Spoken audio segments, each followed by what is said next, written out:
안녕하세요. 반갑습니다. 네, 예, 반갑습니다. 지질학적 테크노 땅의 비트를 들어라 프로그램에 또 참여해주신 여러분 반갑습니다.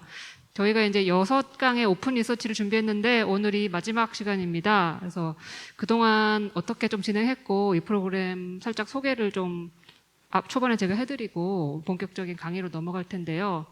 저희가 1강에서는 1강과 2강에서 지진학자를 모시고 이제 지진에 대해서 좀 알아봤고 3강에서는 이제 테크노의 역사를 좀 이론적으로 알아봤고 4강에서는 실제로 이제 무구를 갖다 놓고 테크노 라이브를 들어보고 또 실제로 참여자들이 함께 무구로 연주도 해보는 그런 시간 가져봤습니다. 그리고 5강에서는 물리학자를 모시고 이렇게 지진파와 음파를 관통하는 이 파동이란 것이 도대체 어떤 것인가 그것의 속성을 조금 함께 탐구해봤고요. 네, 오늘 마지막 시간으로 이 테크노라는 것이 이제 기계 음악이지 않습니까? 그래서 이것이 아무래도 기계 문명이 발달하면서 음악이 이제 기계화됐을 텐데 그렇다면 이 테크노란 음악은 이런 우리가 이제 산업이 발달하면서 어떻게 이런 산업이 발달하면서 음악은 산업과 어떤 영향을 주고받았을까 그런 것들이 좀 궁금해졌어요. 그런데 이거를 뭐 음악 평론가한테 부탁하기에도 좀 너무 거시적인 것 같고 그래서 이영준 선생님이 이제 기계 비평가시고 그래서 기계 비평가의 관점에서 저의 이제 이런 궁금한 지점을 어떻게 생각하시는지 좀 궁금했습니다. 그래서 그것이 음악사를 완벽하게 선생님이 뭐 이렇게 꿰뚫진 않으실지라도 기계 비평가의 입장에서 이런 질문에 어떻게 대답을 하실지 좀 궁금합니다. 네. 그래서 저희가 이제 이렇게 6강을 진행하고 제가 이제 6강을 마지막에 10월 1일과 2일에 이제 정리하는 그런 발표를 하고요. 또 동시에 이제 저희가 제작 워크숍에서는 테크노 뮤지션과 함께 지진파를 이용해서 음악을 만들고 있습니다. 지진파를 이제 가청 영역대로 끌어들여서 이렇게 올려서 그거를 소스로 해서 이제 음악을 지질학적 테크노를 만들고 있고요. 그것도 이제 그날 함께 발표를 할 예정이니까 그 작업 마지막 그 발표에도 많은 관심 부탁드립니다. 네. 그러면은 이영주 선생님의 오늘 강의를 한번 들어볼 텐데요. 한 3시까지 하고 한 조금 쉬었다가 또 4시까지 해보겠습니다. 네, 감사합니다. 네, 안녕하세요. 이영준입니다. 글씨가 조금 작을 것 같은데요. 제가 하나하나 읽어드리면서 말씀을 드려야겠습니다. 제가 제목을 기계와 음악이라고 하긴 했는데 특정한 기계라기보다는 산업 전체를 주로 말씀드릴 것 같고요. 그 다음에 이제 이 안데스 씨의 작업이 저는 굉장히 흥미로운 게 흔히 아트와 테크놀로지를 얘기할 때 대부분의 테크놀로지라는 게 첨단 미디어 테크놀로지거든요. 근데 안데스 씨는 가장 기본적인 거, 땅이 어떻게 울리는가, 그리고 그 땅의 울림이 어떻게 음악으로 바뀔 수 있을까 하는 기본적인 거, 그런 거에 대한 관심이 저에게 굉장히 흥미롭고요. 저도 평론가로서 첨단 테크놀로지보다는 가장 기본이 되는 거. 그래서 학교에서 강의도 기본에 대해서 강의하고요. 그래서 요즘 사람들이 한국말을 되게 못하잖아요. 다르다와 틀리다 구별 못하죠. 저 그런 학교에서 그런 것 같아요. 그래서 오늘도 주로 무슨 얘기할 거냐면 강철과 주철은 뭐가 다르냐, 그리고 기타 줄은 뭘로 돼 있을까, 이런 얘기를 주로 드릴 겁니다. 왜냐하면은 그런 기초에 대한 지식과 사고가 저는 그게 바탕이 되어야지만 그 위에 첨단적인 것도 나오고 그렇다는 생각을 하고 있습니다.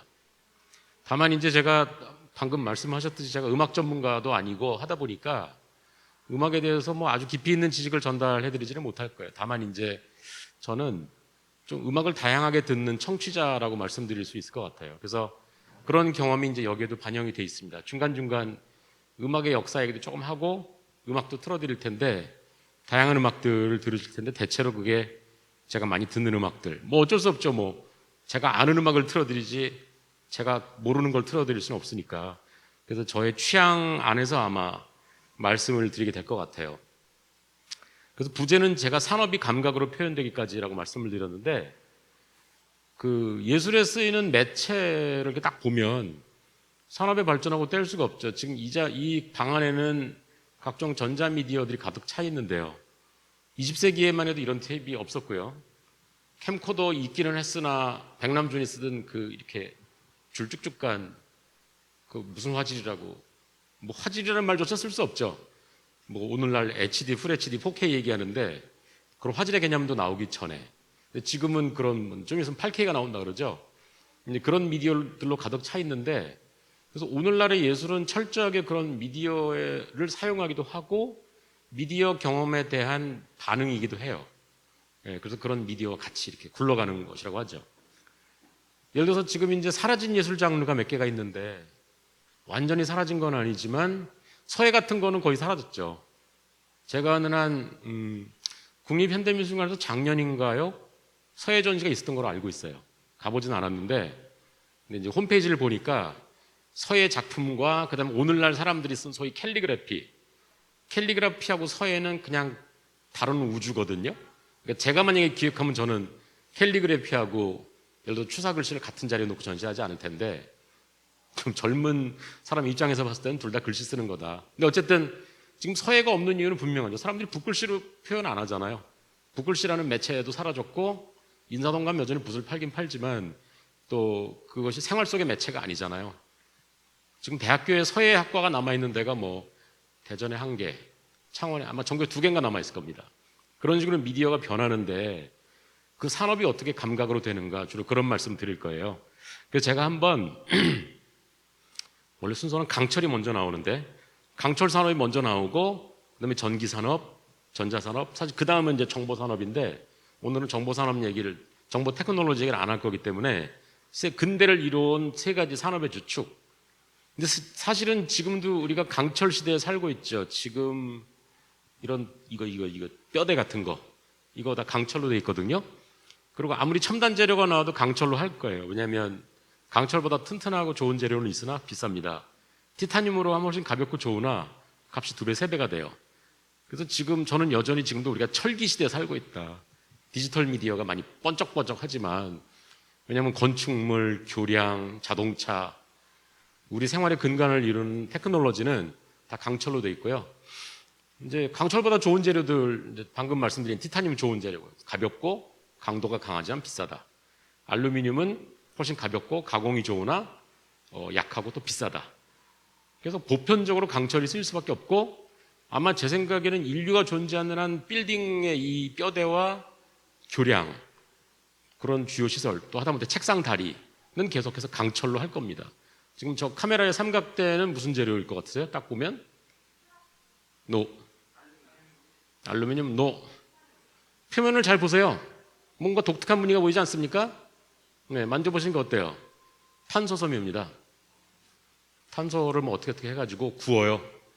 한 150도 정도에 하루 24시간 내내 오븐에 구우면 저렇게 돼요. 처음에는 흐물흐물한 서류인데, 서류? 섬유인데 저렇게 되고, 근데 탄소섬유는 어디다 많이 쓰냐면 경주용 자동차, 그다음에 비행기 동체, 우주선. 근데 이제 많이 대중화가 돼가지고 카메라 삼각대 뭐 이렇게 지금은 을지로에서도 탄소섬유를 팔긴 팔죠. 근데 그 전에 한 20세기 후반만 해도 탄소섬유는 그런 뭐 우주선이나 최첨단 재료에만 쓰던 건데 대중화가 돼서 이렇게 쓰이고 있습니다. 근데 저건 예외고요.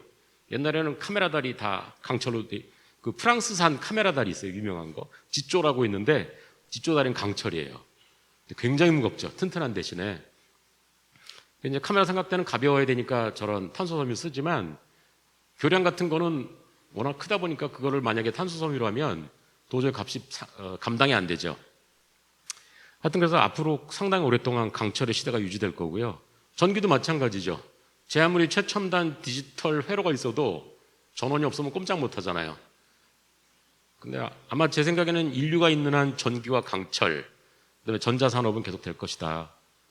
지금 이거를 너무 자세히 말씀드리기에는 좀 일단 저는 그런 단계는 안 왔어요. 처음에 발명이 돼요. 뿅 하고 나타나요. 전기 같은 경우는 1882년에 에디슨이 산업화합니다. 그 상황은 커런트 와라는 영화에 잘 나와 있어요. 에디슨하고 테슬라랑 서로 싸우면서 지지고 볶는 얘기. 근데 강철은 1850년대 영국에서 산업화됩니다. 1850년대 영국이면은요, 세계에서 가장 산업과 정치력이 발달한 나라, 우리가 흔히 알고 있는 해가 지지 않는 나라, 엠파이어로서 제국으로서 위세가 최고일 때입니다. 이때 뭐 영국에서 배도 정말 많이 만들고 뭐 장갑차, 뭐 탱크는 아직 안 나왔고 하여간 영국이 최고의 산업국가이던 시절입니다. 전자산업은 미국에서 벨 연구소에서 47년에 트랜지스터가 나오고 집적회로 IC, 인테그레이티드 서킷이라고 하는 거는 트랜지스터를 작게 만들어서 잔뜩 때려 넣은 거예요. 때려 넣었다, 잔뜩 쌓아놨다, 그래서 인테그레이션. 인테그레이티드 서킷, 그게 이제 1958년에 텍사스 인스트루먼트에서 나오죠. 그래서 그 여러분이 쓰시는 뭐 핸드폰, 맥북에 있는 CPU 싹 다 직접 회로 없이 상상할 수가 없죠. 그 다음 단계는 정착되고 보급되는 거. 그러니까 전기가 정착되고 보급되는 게 간단치가 않았는데 처음에 에디슨이 발전소를 세우거든요. 사설 발전소입니다. 왜냐하면 개인 사업, 지금은 이제 전기는 국가 공공 시설이기 때문에 정부가, 우리나라 같은 경우 정부가 직접 운영하는 건 아니고 공사, 한국전력공사, 반쯤 국영기업이죠. 즉 그 투자는 정부가 하는데요, 운영은 민간이 하는. 그래서 뭐 철도공사, 뭐 인천공항공사, 공사들 있잖아요.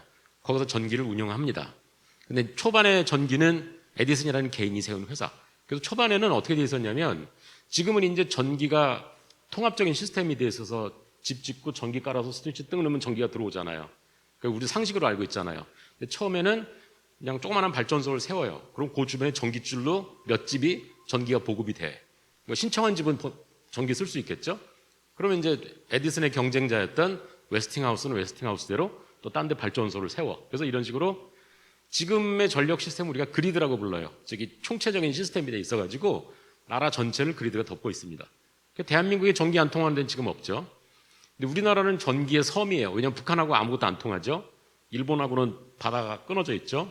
그래서 우리나라에서 만든 전기를 우리나라에서 쓰지만 유럽 같은 경우는 유럽 전체가 그리드입니다. 유럽 공동체는 교통도 그렇고 다 유럽 안에서 프랑스도 독일 갈 때 여권 검사 안 하거든요. 그래서 서로 전기 그리드가 통해 있어요. 그래서 후쿠시마 사태 이후에 독일이 원자력을 싹 다 포기했는데 그게 왜 가능했냐면 원자력 포기해도 스페인에서도 전기 받고 프랑스에서 전기 받을 수 있기 때문에 하나 총체적인 그리드로 되어 있습니다. 근데 그 그리드가 완성되기까지에는 굉장히 길고 복잡한 과정들이 많았었죠. 그렇게 해서 개인 단위로 되어 있던 발전소를 사회를 하나로 묶는 거로 만든다는 거는 흡사 이런 거랑 비슷해요. 집집마다 다른 숟가락 갖고 밥 먹잖아요. 근데 어느 날부터 정부에서 앞으로 숟가락은 통일한다. 그러면 어떤 사람은 막 반대할 거고 어떤 사람은 몰래 딴 숟갈 먹을 거고 그런 일이 전기에서 벌어집니다. 그리고 이제 1895년에 나야가라 폭포의 수력 발전소가 처음 생기고, 그다음에 강철 같은 경우는 20세기 들어서부터 이제 철도, 교량, 선박 등에 많이 쓰이고요. 그 전에는 강철이 아니라 주철을 썼는데 주철에 대해서는 좀 이따 설명드리겠습니다. 그다음에 이제 뭐 20세기 중반 들어서는 강철이고 전기고 보편화돼서 누구나 누리게 되는 것. 뭐 미국 같은 경우입니다. 이게 지금 1900에서 1930년 사이에 에어컨이 나오고 냉장고가 나오고 TV가 보급되고, 강철 같은 경우 이제 뭐 보편화되고, 그다음에 전자산업 같은 경우는 물론 그 전에부터 보편화돼 있지만 1979년에 소니가 워크맨을 만들죠. 그때가 이제 제가 80학번인데 제 대학 들어갈 때 가장 사람들이 오늘날 맥북처럼 가지고 싶어하고 핫한 아이템이 바로 소니 워크맨. 소니 워크맨 여기다 딱 차고 다니면서 음악 들으면 사람 다 부러워하고 막 그랬었죠. 소니가 워크맨을 다시 만든다는 얘기를 얼핏 들은 것 같습니다. 전 세계적으로 엄청나게 많이 팔았죠. 그러다가 이제 표현 미디어화. 근데 이제 항상 시간의 그 지체 현상이 벌어지죠. 어떤 산업이 등장한다고 해서 갑자기 표현 미디어화 되지 않습니다.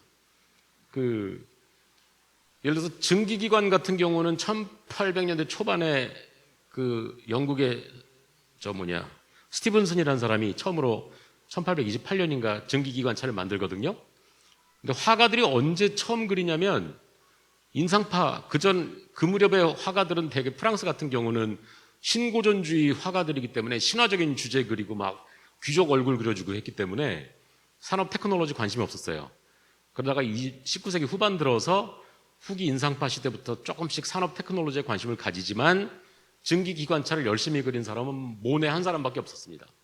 아시다시피 마네는 뭐 그런 거 그리고 르누아르는 맨날 소풍 가는 거 그리고 했는데 모네만 열심히 파리의 생라자르역에 들어오는 증기기관차 열심히 그렸지만 글쎄요, 뭐 증기기관차가 회화의 소재로 그릴만 하다라고 해서 그리긴 했으나 그것의 어떤 기계적인 아름다움보다는 하나의 풍경의 요소로서 그리게 됩니다.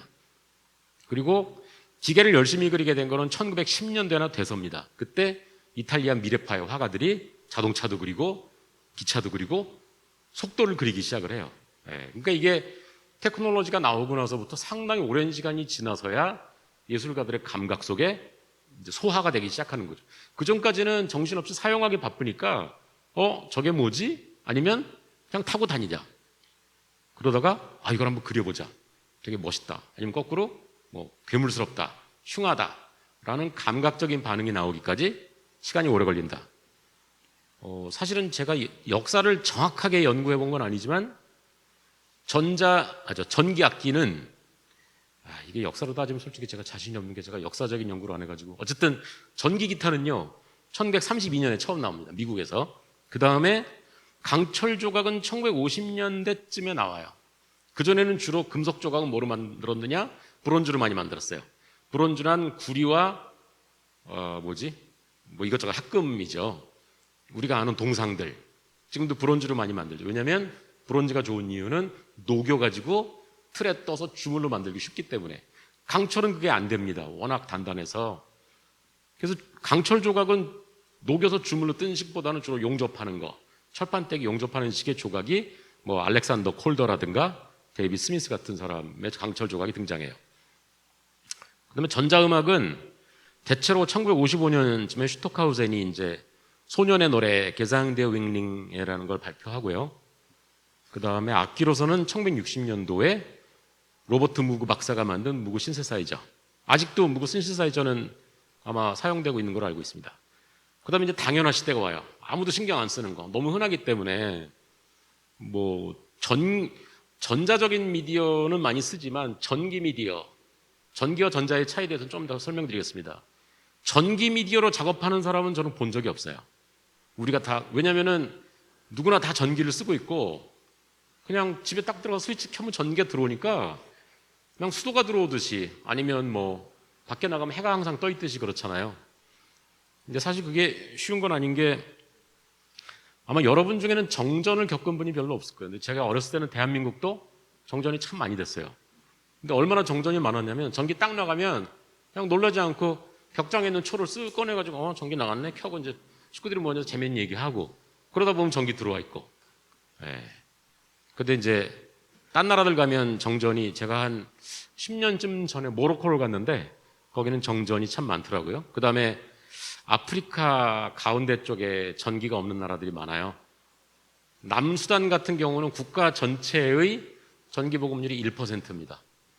그러니까 어떤 상태로 살고 있냐면 가끔 왜 다큐멘터리에 보면 흙 허벌판에 전기도 가스도 수도도 없는데 그냥 이렇게 나뭇가지 움막 지어놓고 소 키우면 살잖아요.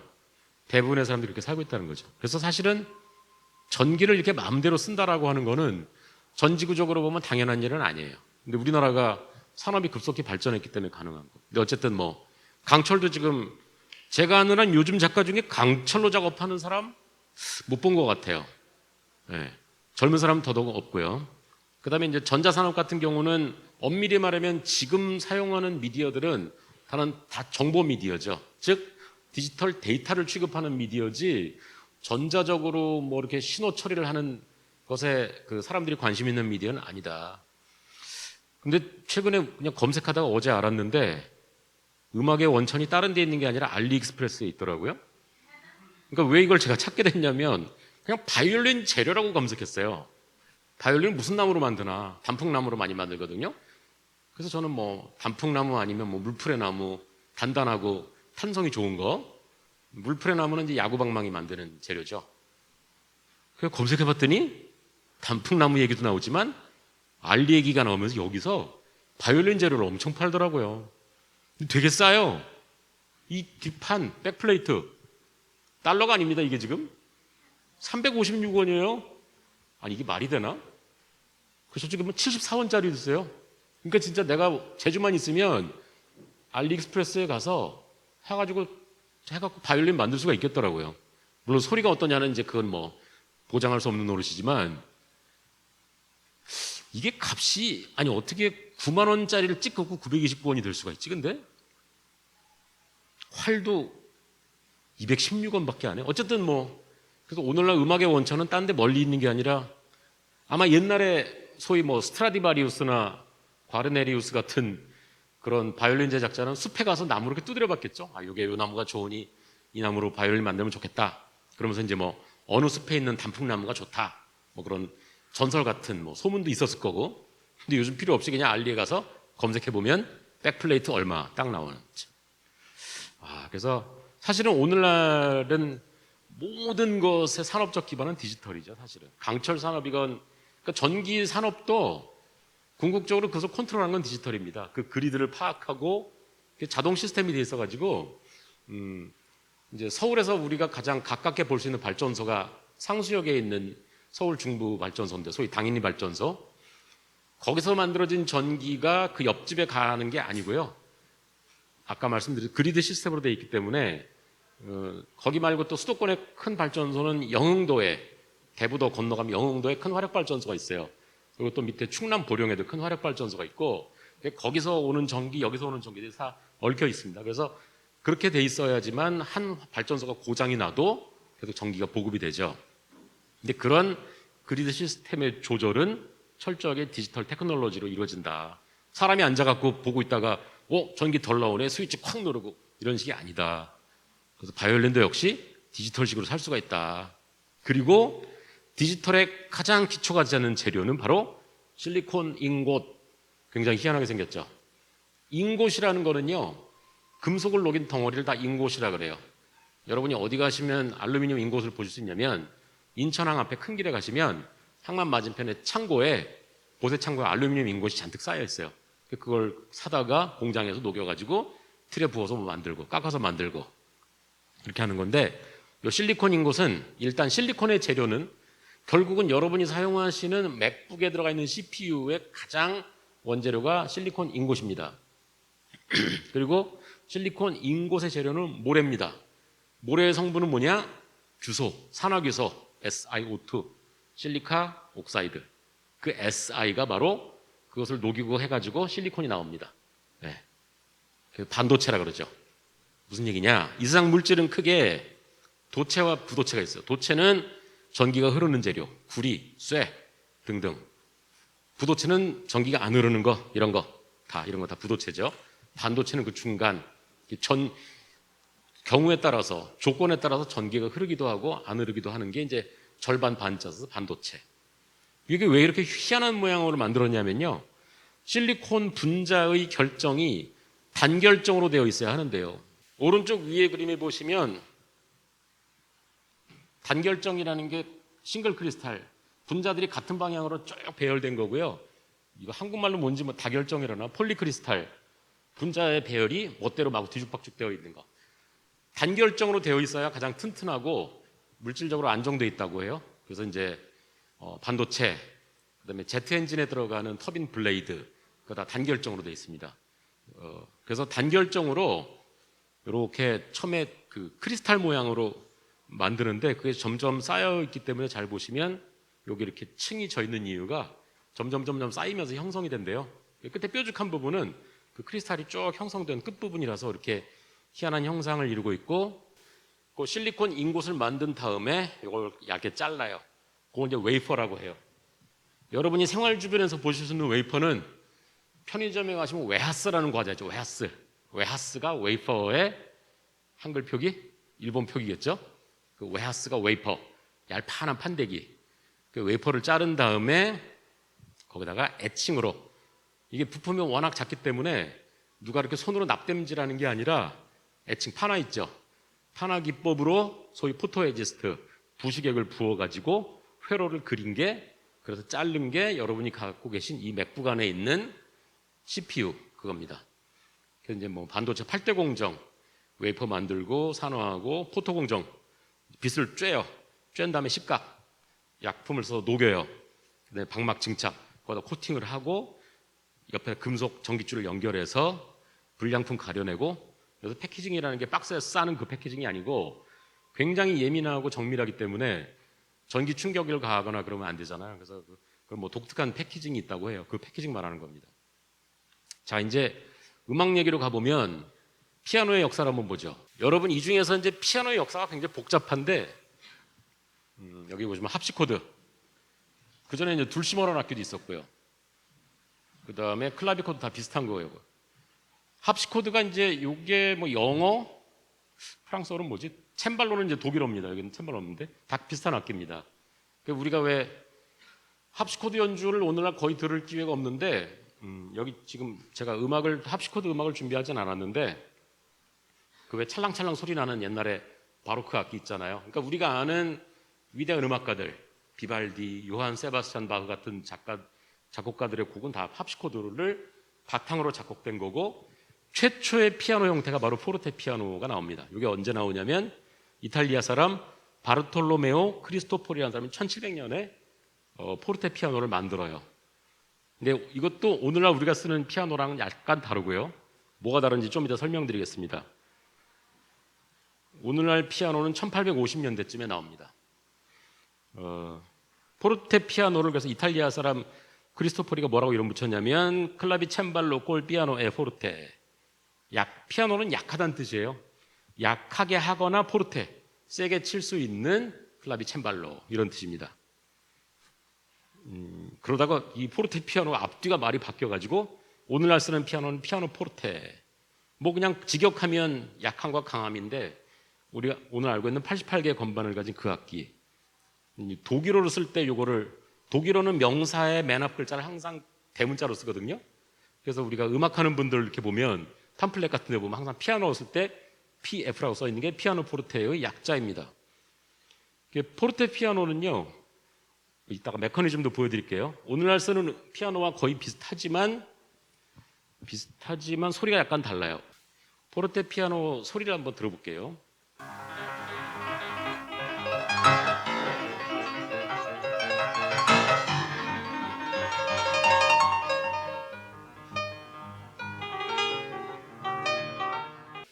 방금 들으신 포르테 피아노의 음색이 살짝 챈발로에 가깝죠. 그 이유가 뭐냐면 그 이유는 여기에 있는데요. 어디 나오나? 철은요 크게 주철과 강철로 나뉩니다. 주철이라는 건 뭐냐면 방금 쇳물을 녹여서 만든 강도가 약한 쇠예요. 반면 강철은 그 주철을 이렇게 새빨갛게 단조하고 열 처리하고 포항 제철 공장에 가면 그거 견학하실 수 있어요.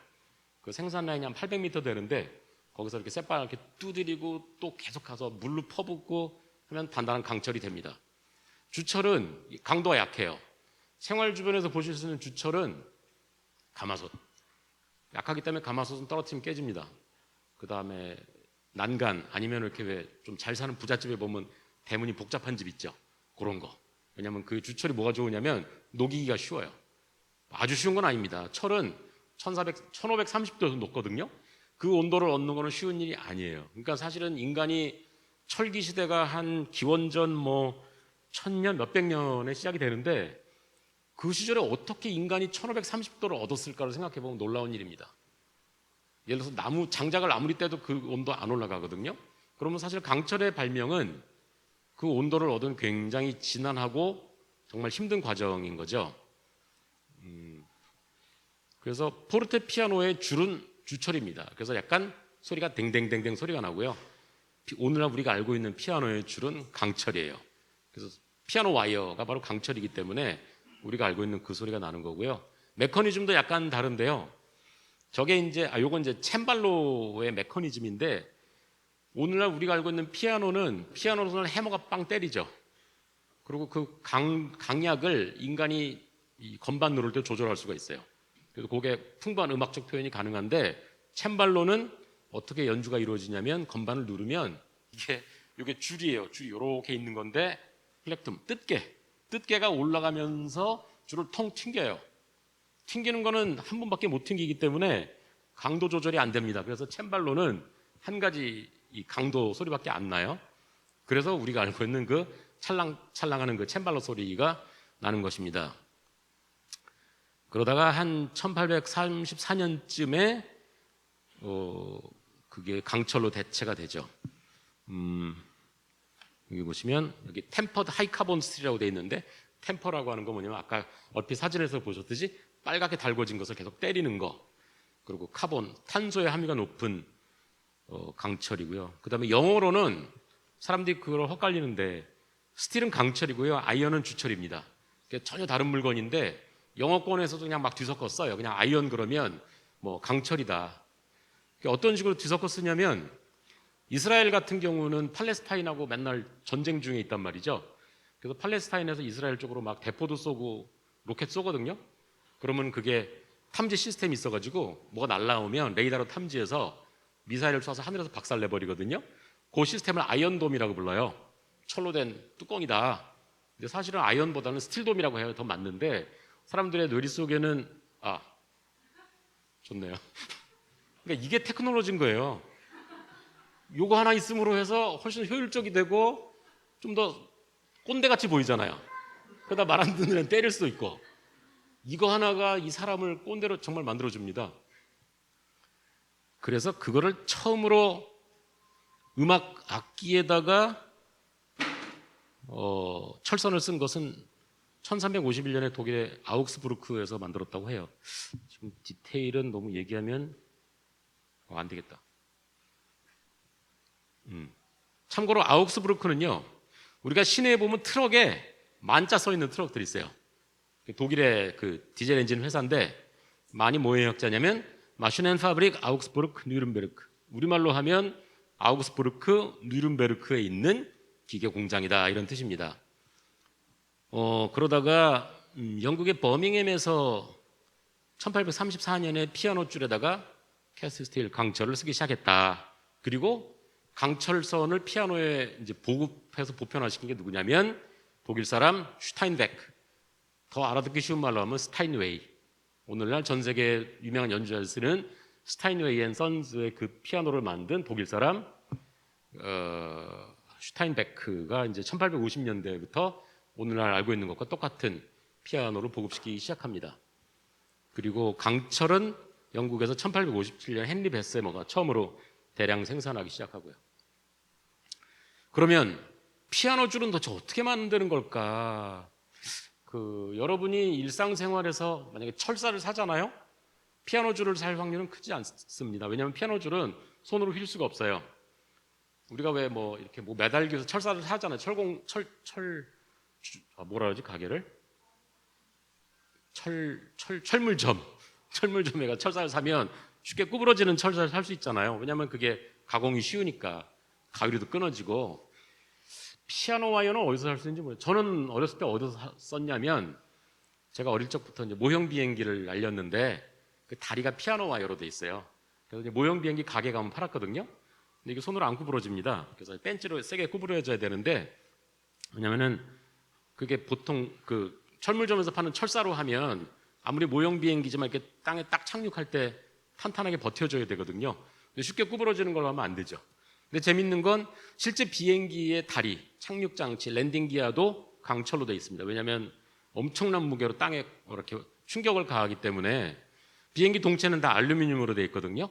근데 알루미늄은 가볍고 튼튼하기는 하지만 보잉 747의 최대 이륙 중량이 400톤인데요. 착륙할 때는 400톤보다 가벼워져 있죠. 연료를 다 쓰니까 한 300톤 정도가 땅에 꽝 부딪힐 때 다리로 만들자는 버티지 못하죠. 그래서 처음에는 이제 마이닝, 오어라는 게 철광석입니다. 땅에서 철분이 있는 돌을 캐요. 이 근처 산에도 있습니다. 특히 관악산에 많은 것 같아요. 돌이 불구죽죽하면 철 성분이 있는 거예요. 돌에 산화철이죠. 우리 피가 붉은 이유도 산화철 때문입니다. 그리고 피에서 비린내가 나는 이유도 산화철에서 나는 냄새고요. 그래서 피하고 철광석은 비슷한 성분이죠. 그래서 그걸 캐가지고 스멜팅, 재련하면 피그아연, 말이 재밌죠? 이걸 왜 돼지라는 피그라고 하느냐. 그러니까 처음에 철광석을 녹여서 얻는 최초의 쇠입니다. 이거는 강도도 없고 재련한 게 아니기 때문에 아무데도 못 쓰고 다만 철을 만드는 가장 시발점이 되는 재료. 근데 왜 피그아연이라고 그러냐면 워낙 퀄리티가 안 좋아서 그냥 돼지나 먹여라라고 해서 피그아연이라는 말이 있다는 설도 있고 또 이걸 만들 때 이렇게 플라스틱 프라모델 만들듯이 가운데 러너가 달려가고 그 끝에 쇳덩어리들이 이렇게 붙어 있어요. 그 모습이 마치 줄로 하면 그렇게 될 수밖에 없죠.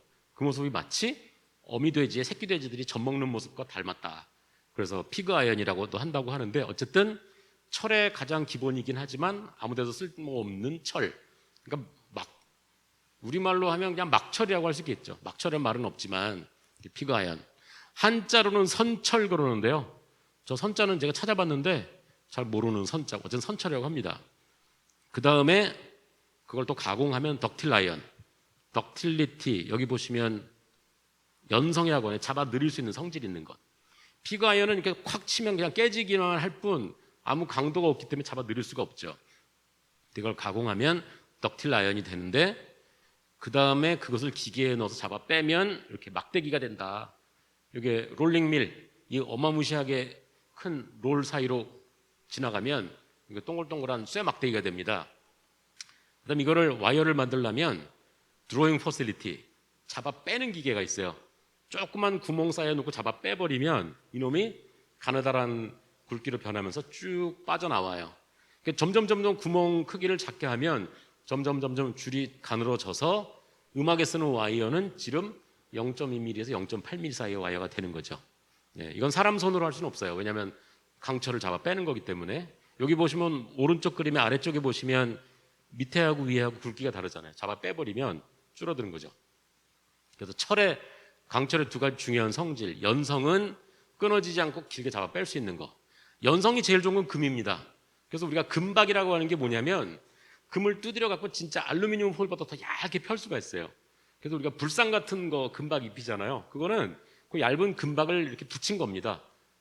그 금박으로 된 건 다 그런 거고요. 근데 은도 얇게 펼 수 있고 백금도 얇게 펼 수 있고 철은 뭐 한 4등 정도. 네. 그다음에 인장 강도, 잡아 늘렸을 때 끊어지지 않고 버티는 정도. 철이 인장 강도가 정말 좋죠. 제일 좋고, 그다음에 구리, 그다음에 뭐 A가 뭐지? 은, 뭐 이런 순서입니다. 그래서 이런 강철이 나왔고 강철을 가공할 수 있는 테크놀로지가 나왔기 때문에 우리가 오늘날 쓰는 피아노 포르테가 나왔다 이거죠. 근데 재밌는 거는요, 우리가 국립박물관에 가보시면 신라시대 금관 있잖아요.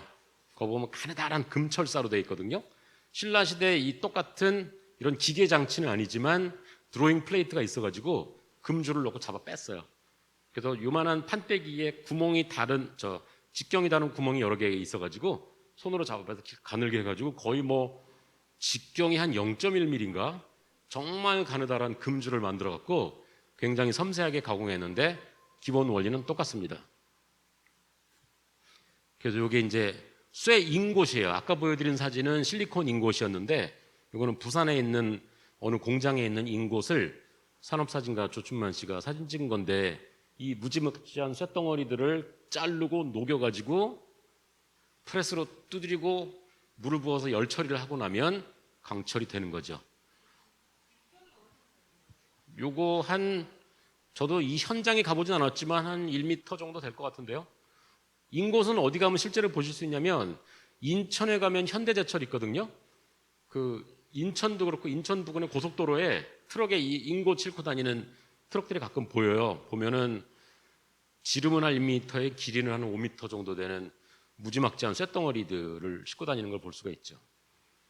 인곳. 주철과 강철의 차이는 딱 탄소 함량인데요. 주철은 탄소 함량이 무게 대비 1.7% 이상, 강철은 0.035%에서 1.7%. 이 탄소 함량을 어떻게 조절하는지까지 제가 디테일은 모르지만 뭐 하여튼 철강 공장에서 지지고 볶고 해가지고 되는 거고, 그 다음에 재밌는 거는 우리가 강철을 그러면 저도 얼마 전까지 그렇게 알았는데 강하다는 강자라고 사람들이 알고 있을 것 같아요. 왜냐하면 실제로 강하니까. 근데 강철의 강자는 강하다는 강자가 아니라 두드리고 열 처리하는 과정 전체를 말하는 재강한다 그때 강자. 네. 그 다음에 또 뭐가 있나. 하여튼 그렇습니다. 탄소 함량이 중요한 기준이고요. 자, 그 다음에 그래서 이제 좋은 피아노가 나왔어요. 연주를 잘했어. 근데 사람이 어떤 욕망이 있냐면 연주를 이거 너무 연주가 좋은데 또 듣고 싶다. 그런 욕망 있죠. 근데 그 출연료가 비싼데 또 하라고 하기는 그러니 이걸 어떻게 하면은 있었던 연주를 다시 들을 수 있을까?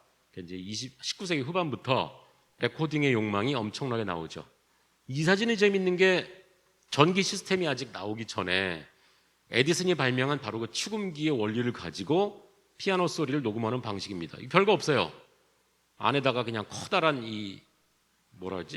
소리를 모으는 마이크 같은 거를 대가지고 거기서 진동이 생기겠죠. 그 진동을 원통, 에디슨이 처음 만든 축구기가 그랬거든요. 원통 손으로 돌렸습니다. 손으로 돌리면서 지금 말이라고 하는 게 지진하고 똑같은 게 지진이 흙의 떨림이고 땅의 떨림이라면 말은 공기의 떨림이거든요. 그러면은 그거 지진파 기록도 마찬가지죠. 그 땅이 울리는 거를 예.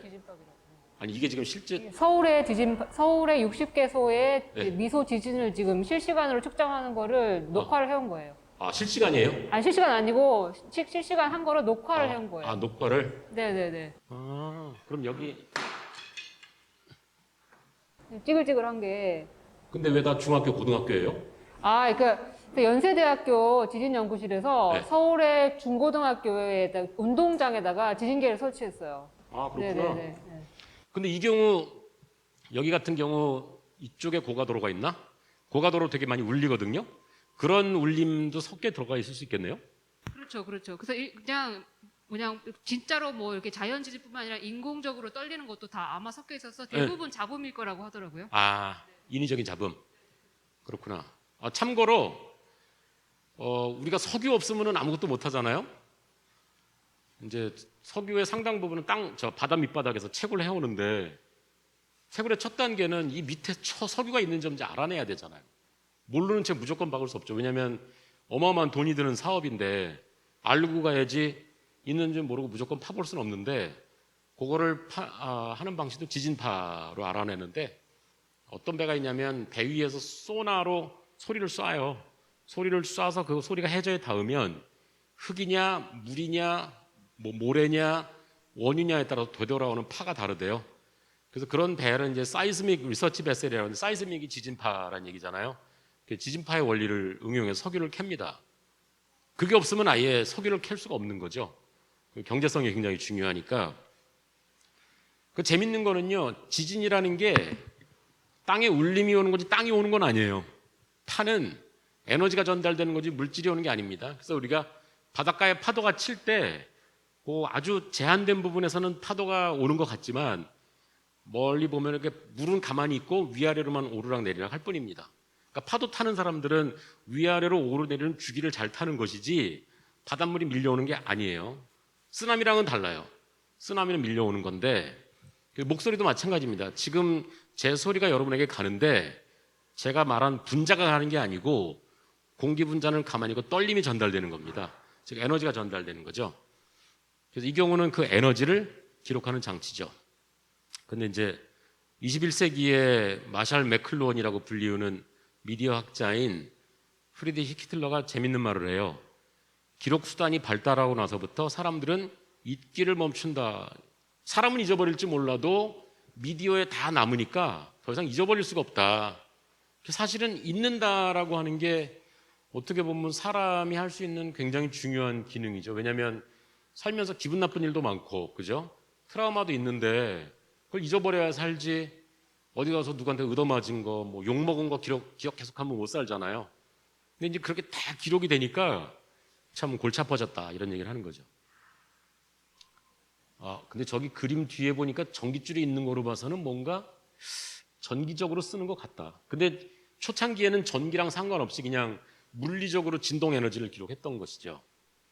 요거는 1916년에 찍은 사진인데 인디안 추장님 블랙푸트라고 하는 인디안 추장님을 미국 민족 이거 어떻게 번역하는지 모르겠는데 뷰로니까 우리말로 하면 정부기구인 것 같아요. 그 미국의 인류학 연구하는 정부기구에서 인디안 추장님의 증언을 녹음하는 장면입니다.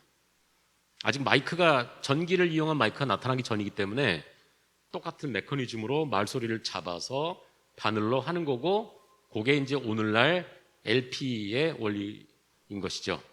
우리가 LP 레코드를 틀면 확대해 보면 저런 골이 있어가지고 조기에 소리의 모든 디테일이 녹음이 돼 있어서 바늘로 이렇게 지나가면 바늘이 떨리면서 그걸 전기적으로 증폭한 게 LP 레코드를 듣는 것이죠. 요즘은 LP라는 말은 이제 우리 세대에서 많이 쓰고 젊고 힙한 분들은 바이닐 레코드라 그러시더라고요. 만약 비닐루란 말이에요, 비닐루. 화학적으로 우리가 쓰는 비닐루, 폴리 어쩌고 하거나 LP 레코드의 재질이 비슷해서 아마 바이닐이라 그러는 것 같은데 우리 때 이제 LP, LP는 롱프 릴레이의 약자. 그럼 SP도 있죠. 회전수가 78회전 하는 거. 우리가 윤심덕의 사회참미나 이런 1930년대, 20년대에 나온 거 아직도 팔리더라고요. 검색해 보니까. 근데 그 후에 이제 롱플레이는 33과 3분의 1 회전해서 교향곡 한 편. 베토벤의 운명 교향곡이 참고로 아까 들으신 월광이나 운명은 다 베토벤이 만든 말이 아니라 그 후에 악보업자들이 만든 말인데 운명 교향곡이 한 35분 정도 되거든요. 그 교향곡 하나를 담을 수 있을 정도의 길이. 예. 자, 그러면서 이제 전기 보급이 되는데 대강 아까 말씀드렸고요. 근데 재밌는 건 여기 20세기 초반에 그려진 그림인데 조선도 처음에 전기가 보급됐을 때 무슨 뭐 전기가 사람을 잡아먹네. 그다음에 전차가 처음 달리기 시작했을 때 전차가 그리고 실제로 우리나라는 전차가 처음 보급됐을 때 꼬마애가 서울 시내에서 전차에 치여 죽어요. 전차가 저기 괴물이다. 사람들이 전차를 막 때려 부수고 난리가 나는데 전기도 초창기에 이제 감전사고, 지금도 감전사고 나죠. 나니까 사람이 전기는 저거 악마나 귀신이다. 그래갖고 전기를 되게 싫어하는 그런 일이 있었죠. 보시면 아까 말씀드린 것처럼 에디슨이 전구 발명하고 상업적 발전소 설치하고 나야가라 폭포에 수력 발전소 설치되고 네, 이런 식으로 보급이 되죠. 자, 그러면 전기냐 전자냐 이게 왜 중요하냐면 이따 전기기타 말씀드릴 건데 전기기타인지 전자기타인지 헷갈리는 사람들이 많아서 결론부터 말씀드리면 전자기타라는 건 이 세상에 없습니다. 음악가들이 쓴 건 싹 다 전기기타. 전자기타 있긴 있는데 뭐냐면 어린애들 장난감 중에 이렇게 손으로 찍찍 눌러갖고 삑삑 소리 나는 거 그건 전자기타예요. 근데 이제 음악가들이 쓰는 기타는 아니고 전기와 전자 이게 사실은 차원이 다른 얘기인데 말이 비슷해서 둘 다 전자가 들어가기 때문에 그리고 영어로도 일렉트릭과 일렉트로닉으로 구분이 되는데 쉽게 말하면 전기 회로란 전류가 흐르는 회로입니다. 바로 이거. 그래서 여기서 전기가 찍 나가서 전구를 밝혀줘. 스위치로 연결했다 끊었다 하면 흐르게 하든지 안 흐르게 하든지. 이게 전기 회로. 전기 회로라고 말할 때 회로는 그냥 모든 것이 순환하는 길을 다 회로라고 그러죠. 그래서 이게 물레방아도 이거 회로죠. 왜냐하면 물이 떨어져. 그럼 얘가 돌기 시작해. 그럼 여기 톱니바퀴가 있어서 이쪽 방향의 회전이 이 방향으로 전달되고 여기에 이제 그 곡식을 가는 돌이 있어가지고 돌이 돌아가서 곡식을 갈잖아요. 그래서 운동 에너지가 물에서 축에서 또 다른 축으로 연결되는 이런 것도 회로라고 할 수가 있죠. 그런 의미에서 전기 흐름의 회로다. 그런 의미고요. 전자 회로는 약간 차원이 다릅니다. 요 가운데 있는 게 트랜지스터거든요. 그리고 여기 이제 저항이 있어가지고 이게 전원 배터리고요. 여기서 나온 전기가 이걸 통해서 신호로 처리되면 얘가 스피커를 울려서 소리를 낸다. 트랜지스터 이렇게 생겼고요. 아까 말씀드렸듯이 요 속에 이제 반도체가 있어가지고 이 세 발에서 전기의 흐름을 조절해서 신호 처리를 하는 거죠. 이게 이제 저항이고요.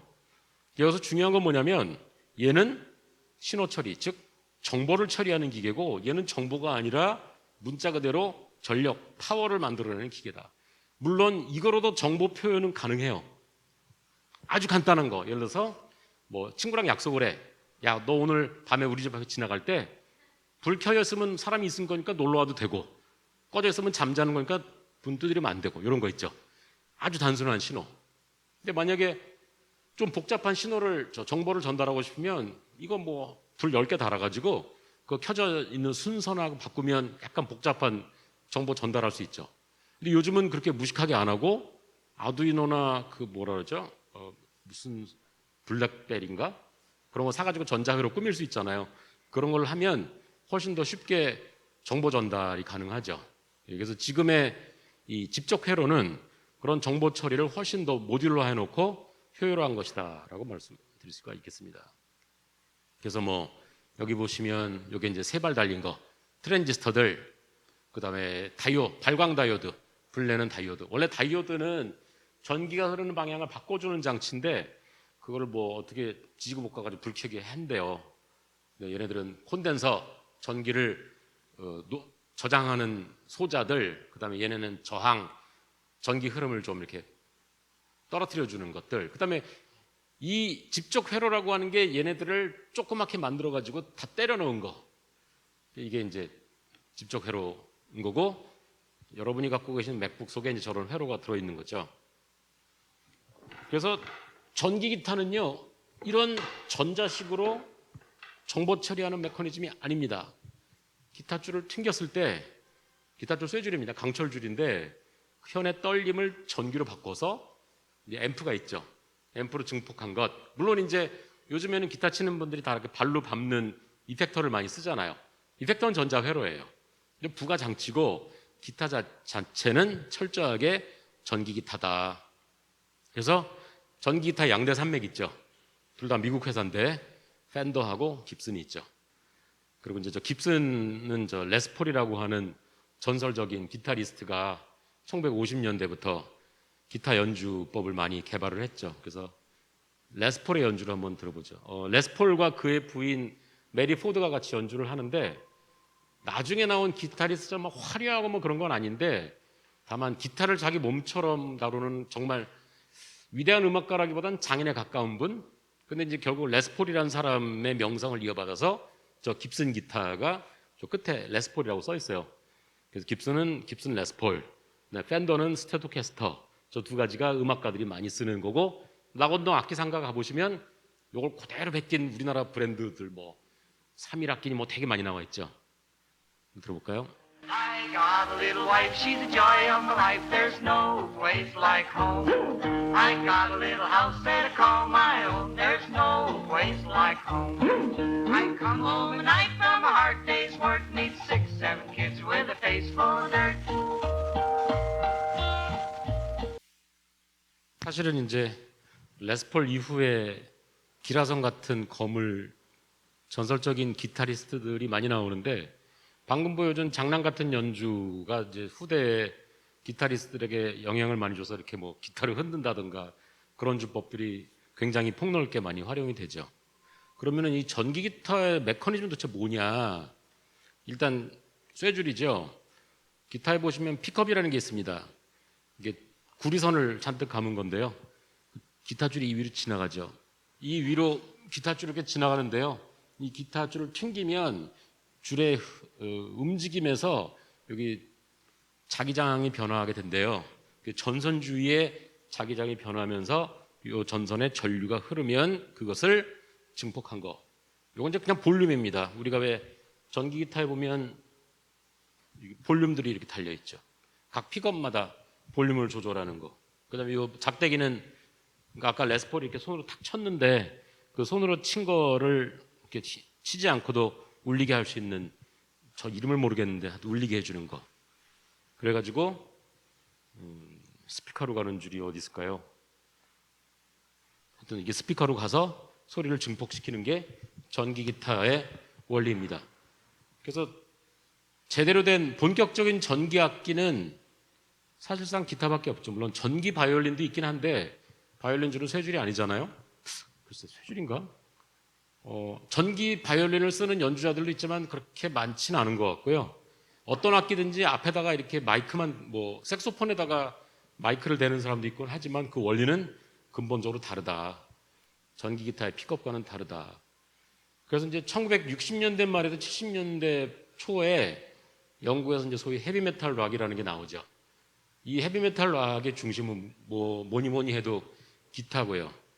이제 처음에 헤비메탈의 가장 원조 디퍼플, 아이언 메이든, 그다음에 디오, 그다음에 주다스 프리스트, 블랙 사바스, 틴 리지가 나오는데, 헤비메탈 문자 그대로 이제 번역하면 중금속인데요. 지금 헤비메탈은 제가 좀 이따가 디퍼플의 하이웨이 스타를 들어보실 텐데 기타 소리를 굉장히 무겁게 연주를 하죠. 원래 헤비메탈은 강철, 뭐 수은, 니켈, 크롬 이런 게 다 헤비메탈인데, 이게 그만큼 좀 음악 소리가 좀 무겁다, 그리고 좀 과격하다, 그런 의미에서 이제 헤비메탈이라고 하죠. 그 노래 제목도 철저하게 산업 시대의 어떤 감각이라고 하는 게 잘 안 보이시겠지만, 디퍼플 노래 제목 하이웨이 스타, 문자 그대로 고속도로에서 신나게 차를 달리는 폭발적인 감각. 근데 스페이스 트러킹이라는 노래도 있고요. 그다음에 이 주다스 프리스트 노래 중에 터보 러버, 노래 제목에 터보가 들어가요. 메탈 갓, 메탈로 된 금속으로 된 신, 그 다음에 블랙 사바스 노래 중에는 테크니컬 엑스타시라는 앨범의 All Moving Parts, 모든 움직이는 부분, 그 다음에 일렉트릭 퓨너럴, 전기 장례, 그 다음에 블랙 사바스 앨범 중에 디휴머나이즈에 보면 컴퓨터 갓, 그래서 철저하게 산업적인 감각을 노래한 것들이 굉장히 많고요. 그래서 헤비메탈 음악을 들어보면 굉장히 시끄러운데 제가 이제 곰곰이 생각을 해봤어요. 왜? 그러니까 만약에 평생 클래식 음악을, 고상한 클래식 음악을 들은 사람한테 헤비메탈을 틀어주면 이거 소음이라고 할 것 같아요. 그러면 인간이 왜 소음을 듣고 즐거워하는가? 저도 어릴 적에부터 굉장히 헤비메탈을 많이 들었는데 보면 우리가 소음의 시대에 살고 있잖아요. 항상 소음 속에 살고 있으니까 소음을 피할 수가 없죠. 소음을 피하려면 어디 가야 되죠? 소음이 없는 데가 없는 것 같아요. 제일 소음이 없는 데가 산속인데 우리나라는 산에서 잘 산행하고 내려오잖아요. 저를 처음 반기는 게 뭐냐면 그 왜 트럭에다가 스피커 달고 다니는 스피커 행상 있죠. 시골일수록 데시벨이 높거든요. 도시 사람들은 불평을 많이 하기 때문에 좀 작게 틀어요. 도시에서는 뭐 양배추가 와서요. 시골 가면 진짜 크게 뭐 무슨 뭐 육종만이 와서 외치거든요. 산에 갈 때마다 저를 처음 반기는 게 그 스피커 소리라서 아, 대한민국은 소음을 피할 수 없구나. 그래서 이 양반들이 하고자 하는 거는 어차피 소음의 시대인데 아예 우리가 좀 본격적인 소음으로 그냥 사람들의 귀에 때려 넣자, 뭐 그런 생각인 것 같습니다. 디퍼플의 앨범 타이틀 자체가 기계적이에요. 머신 헤드. 근데 가사를 보면 뭐 좀 이따 노래를 들어보겠지만 Nobody gonna take my car. 아무도 내 차를 뺏어가지 못해. I'm gonna raise it to the ground. 땅바닥에 처박도록 달릴 거야. Nobody gonna beat my car. 누구도 나보다 빨리 못 달려. I'm gonna break the speed of sound. 음속을 돌파하기 위해서. 차로 어떻게 음속을 돌파합니까? 있긴 있는데 뭐 딴 얘기고. It's a killing machine. 죽여주는 기계다. 모든 걸 가지고 있다. I love it. I need it. 그러다가 이제 72년이면은요 무슨 뭐 페미니즘이니 이런 거 나오기 전이거든요. 그래서 가사가 좀 성차별적인데 갑자기 여자 얘기가 나옵니다. Nobody gonna take my car. 그러니까 자동차와 여성을 동일시하는 거. 지금도 그 왜 저 뭐야 자동차 정비하는데 카센터 가보시면 엔진 오일 광고 보면 여자들이 이렇게 막 수영복 입고 찍은 사진 많거든요. 그래서 자동차 그러니까 지금 근데 거의 운전자가 남녀 비율이 비슷할 것 같아요. 지금은. 근데 얼마 전만 해도 대한민국의 운전자 대부분이 남성이었잖아요. 그러다 보니까는 자동차를 소유하고 속도를 즐기는 것이 굉장히 그 여성을 지배하는 거하고 이렇게 동일시됐던 것 같습니다. 그래서 I love her, I need her 쭉 나오는데 한마디로 굉장히 고속도로를 미친 듯이 질주하는 그런 미친 감각을 잘 노래하고 있습니다.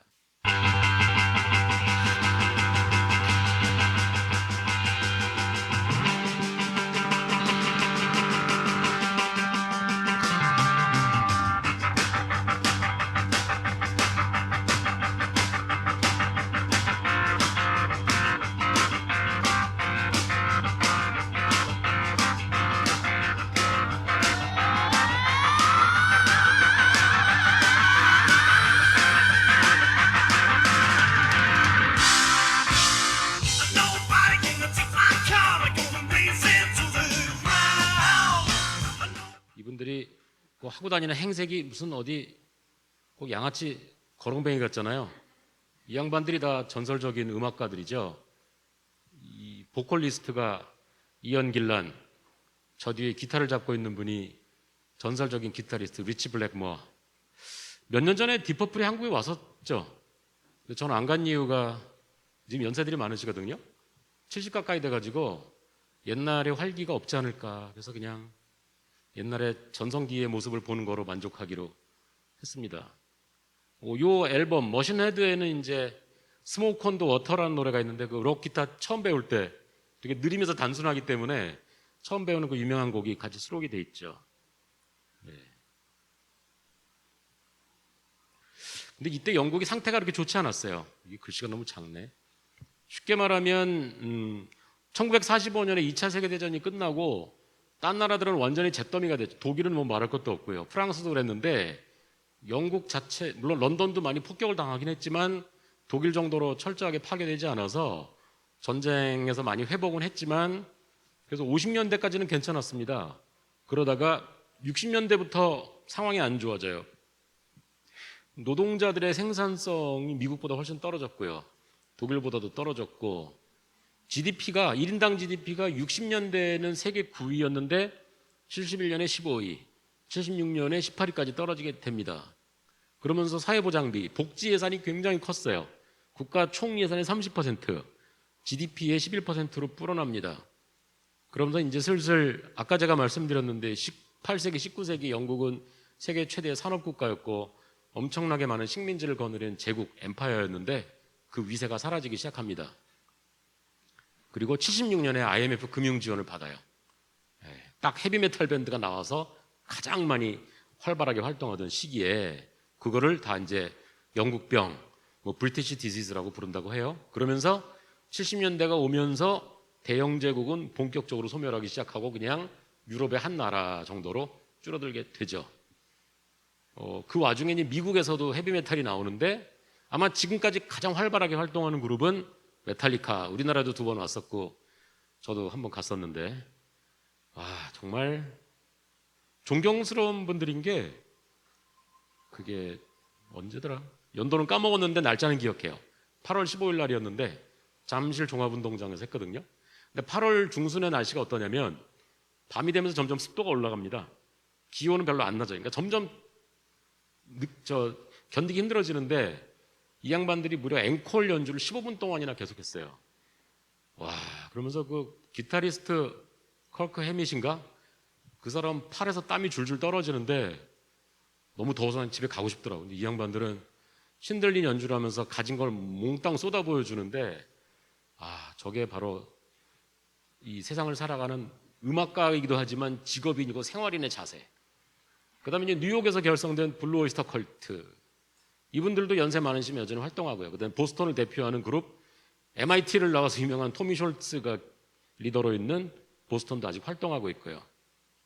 자, 그리고 호주에 가면 아직 우리나라에 한 번도 안 왔던 이름도 너무나 산업적인 AC/DC. 이 사람들은 앨범 제목도 하이웨이 투 헬. 그 다음에 피를 원한다면 주겠어. 정말 요게 한 70년대 말인가 나온 앨범인데요.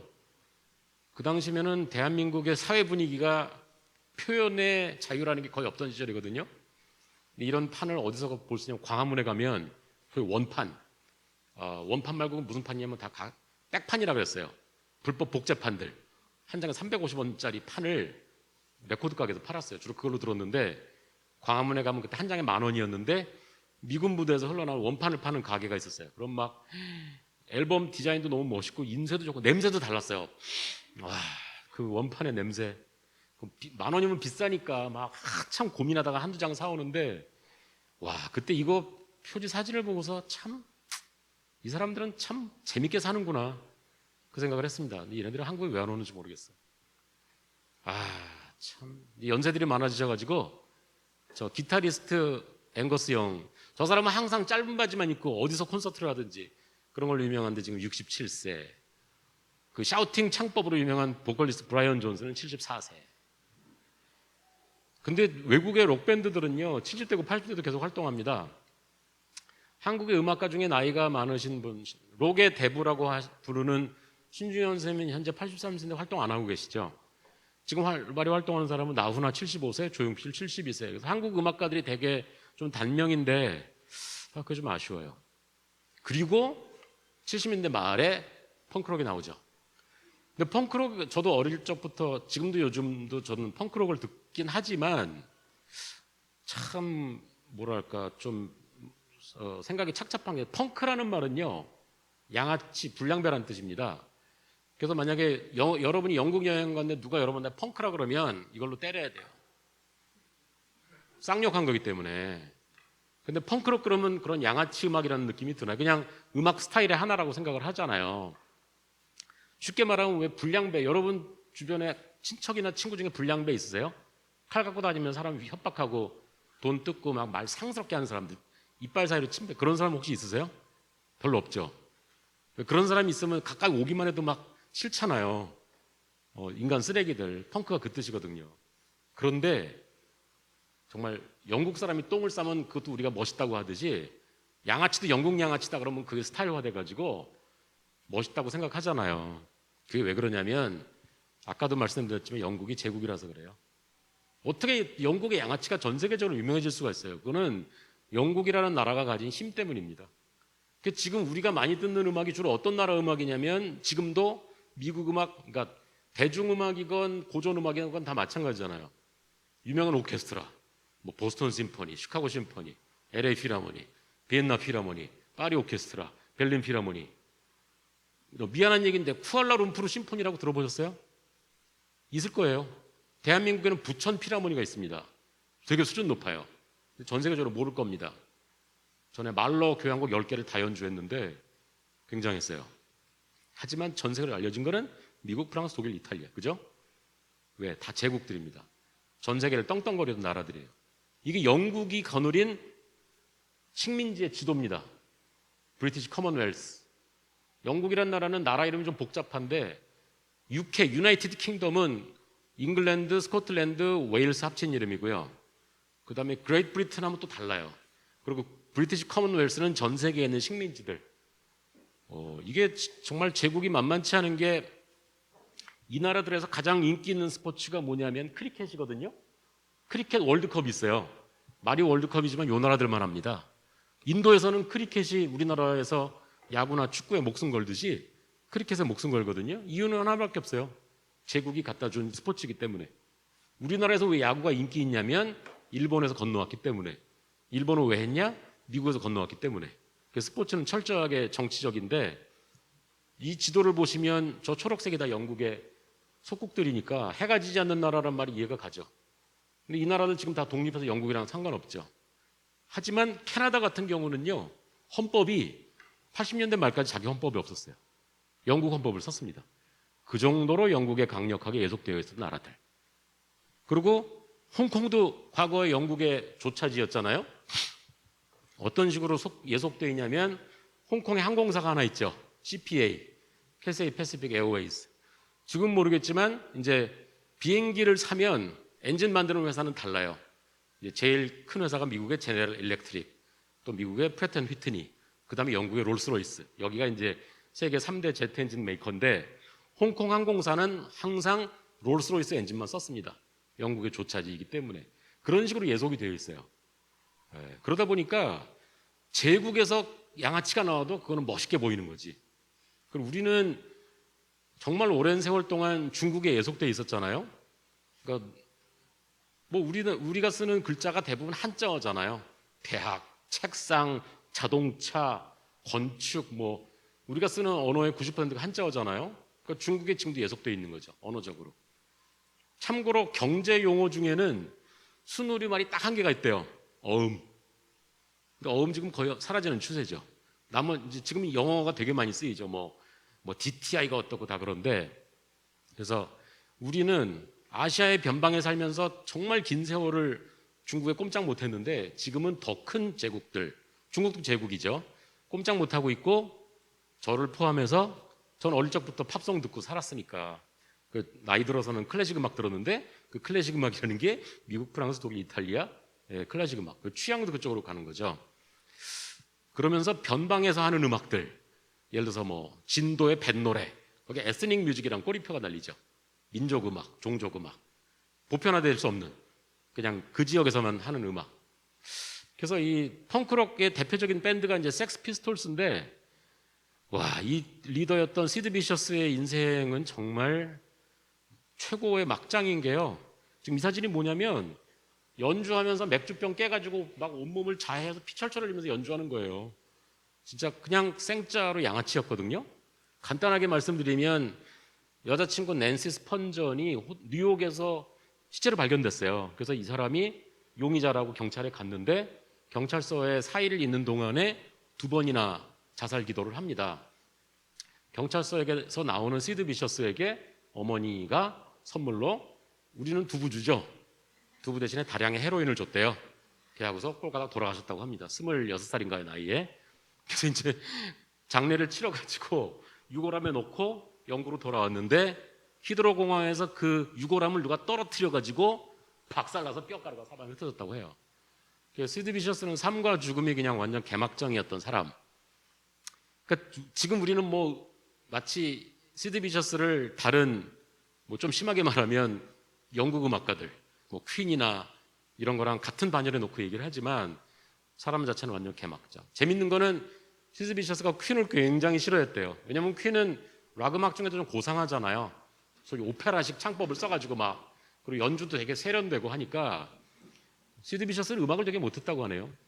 그러니까 우리나라에서 얼마나 펑크록에 대한 파악이 좀 제한적이었냐면 제가 검색해보니까 음악평론가 임진모 씨가 97년에 쓴 펑크록에 대한 글에서 주체의식의 회복이라고나 할까? 이건 주체의식이 아니고요.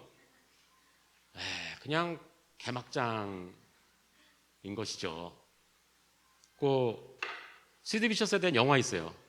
뭐 영화 제목은 모르겠지만 섹스 피스톨즈 영화라고 치면 참 나오는데 누가 주인공을 했냐면 게리 올맨이 젊은 시절에 시드 비셔스 역할을 했는데 지금 이거는 솔직히 위키백과에서 긁어온 건데 이 상황이 영화에 잘 나옵니다. 그러면서 섹스 피스톨즈가 신은 여왕을 구한다는 노래를 했대요. 그러니까 이게 97년도 당시 임진모 씨도 얼마나 영국 음악을 몰랐냐면 God Save the Queen은 영국 국가 제목이거든요. 우리말로 번역하면 여왕 폐하 만세란 뜻인데 이게 영국 국가라는 사실을 모르셨던 것 같아. 그래서 신은 여왕을 구한다. 그럼 문법적으로 신은 여왕을 구한다고 하려면 God Save 다음에 S가 붙어야죠. God Save the Queen. God Save the Queen은 동사 원형은 명령형입니다. 신이여 여왕을 구하소서 이런 뜻입니다. 문법적으로 따져보면 신은 여왕을 구한다라고 할 수 없는데 그러면서 펑크록이 되게 중요한 음악 스타일로 얘기를 하는데 제가 보는 바로는 정말 밑바닥 인생이 이런 영국의 밑바닥 인생을 가장 잘 보여주는 영화가 켄 로치라는 감독 있죠. 그 사람 영화에 잘 나와요. 그다음에 그 트레인스파팅이라는 그것도 켄 로치 영화인가요? 다른 감독이죠. 이제 트레인스파팅이 잘 나오는데 영국 양아치 건달의 스타일이 제국의 힘을 입고 전 세계를 퍼진 것이 펑크락. 다만 섹스 피스톨스 말고 그다음에 유명한 펑크록 밴드가 더 클래시라고 했는데 더 클래시는 굉장히 음악적으로 풍부하고 세련되고 제가 개인적으로 좋아하는 밴드이긴 합니다. 그리고 기타의 신은 따로 있죠. 지금 78세 되시고 한국에 몇 번 오셨던 제프 백.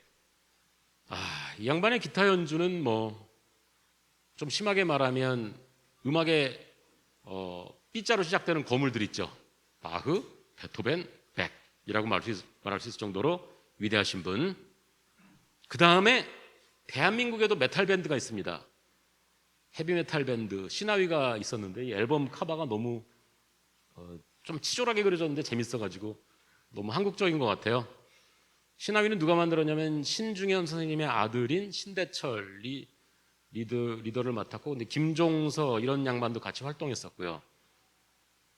근데 이분들도 좀 나이가 많아진 것 같고 지금 갤럭시 익스프레스라는 펑크 밴드가 있는데 제가 운 좋게 몇 달 전에 홍대 앞에서 실제로 들어봤는데요. 와, 음악 수준이 굉장히 높은데 그래서 이런 사람들이 좀 더 알려지고 많이 들어야 되는 거 아니냐 그런 생각을 했었습니다. 자, 그 다음에 실험 음악으로 갈 차례인데 시간이 별로 없어서 이거는 제가 자세하게 설명할 계제도 아니고 해서 음악 몇 개 들어볼게요. 그 프랑스의 에드가 바레스라는 작곡가가 있는데요. 곡 제목 자체가 그냥 과학적이에요. 이온화, 이오니제이션. 어떤 물질에서 이온이 나와갖고 가서 녹쓰는 거가 산화작용이 이온화거든요. 그 다음에 밀도 21.5, 덴시티 21.5. 그래서 제가 이제 딴 글 쓸 때 과학감이라는 말을 만들어냈어요. 어떤 작가랑 물리학자가 협업한 작업을 가지고 글을 쓰다가 이걸 어떻게 그럴싸하게 쓰려다가 그냥 고민하다가 떠올린 말이 과학감인데 그래서 과학적인 거에 대해 느끼는 거 그런 과학의 어떤 객관성, 엄밀성, 논리성에 대한 감각들 그때 이제 그 물리학자분에게 물리학자도 과학감으로 연구하시나요? 그랬더니 물리학자에게도 과학감이 있대. 예를 들어서 데이터가 이제 쭉 나오는데 데이터를 판단해야 되는데 논리적으로도 판단하지만 일단 처음에는 감으로 이게 왠지 요 현상을 잘 설명해 줄 것 같다. 이런 식으로 하는데 이 에드가 바레스의 이오니제이션을 한번 들어보겠습니다. 이 곡은 전자음악은 아니고요. 다양한 타악기를 쓰는 곡인데 여기 보시면 요 왼쪽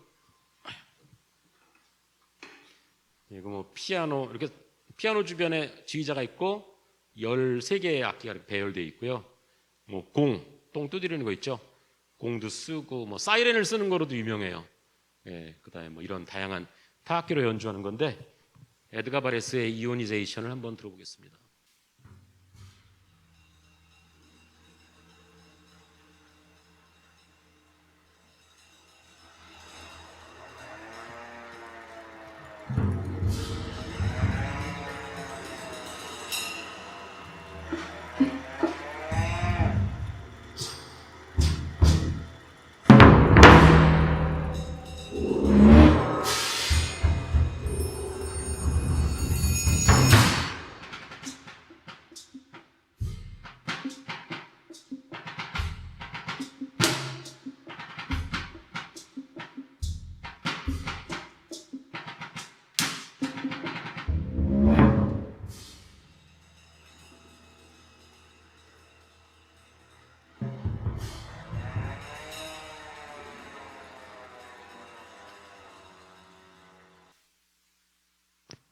분이 금방 지나갔는데, 근데 흔히 이런 실험 음악을 사람들이 굉장히 난해하다 그러잖아요. 근데 저는 듣는 요령이 뭐냐면 이 여기에 대한 논문을 찾아보면 되게 많고 진짜 어렵거든요. 저는 굉장히 쉬운 요령이 있는데 그냥 소리로 듣습니다. 이 음악은 이제 아마 사이렌을 썼다는 게 되게 특징인데, 흔히 사람들이 사이렌 소리를 들으면 대피하자, 공습이 있겠구나 정도로 듣지 그 소리를 안 듣거든요. 근데 제 생각에 에드가 바레스의 공로라면 사이렌 소리를 사람들로 하여금 듣게 했다. 무슨 소리인지 이렇게 듣게 되잖아요. 저 소리가 왜 나고 다른 뭐 드럼이나 또 그 이름 모르겠는데 나무로 된 그거랑 무슨 관계인가를 생각해야 되는데, 그걸 소리로 들으면 이 세상에 있는 수많은 소리 중에 하나다라고 이해할 수가 있어서, 그 다음에 이 사람의 곡 중에서 시간상 이거 들어보기 힘들 것 같은데 포엠 엘렉트로니크라고 번역하면 전자시라는 곡이 있습니다. 요거는 1958년에 이제 브뤼셀 만국 박람회에 네덜란드의 전자회사인 필립스관에서 르코르비지에한테 건축을 맡겼어요. 그래서 이렇게 생긴 건축을 하면서 르코르비지에가 요거에 맞는 음악을 에드가 바레스에게 위촉을 합니다. 그래서 여기다가 몇백 개의 스피커를 달아가지고 다양한 전자 사운드를 나게 한 그런 곡이고요. 이것도 길지 않아서 한번 들어보는 것도 괜찮을 것 같아요. 그리고 재밌는 게 에드가 바레스가 작곡한 곡들을 제가 다 찾아봤더니만 이 사람도 아까 그 디퍼플이나 블랙 사바스가 굉장히 기계적이고 산업적인 제목을 많이 썼듯이 과학적인 제목을 많이 썼네요. 천문학자, 우주, 금속, 더 많은 빛 같은 곡들을 작곡을 했어요. 그래서 포엠 엘렉트로니크는 제가 볼 땐 되게 아름다워요. 전자 사운드가. 여러분은 어떻게 들릴지 모르겠지만 한번 들어보겠습니다. 8분.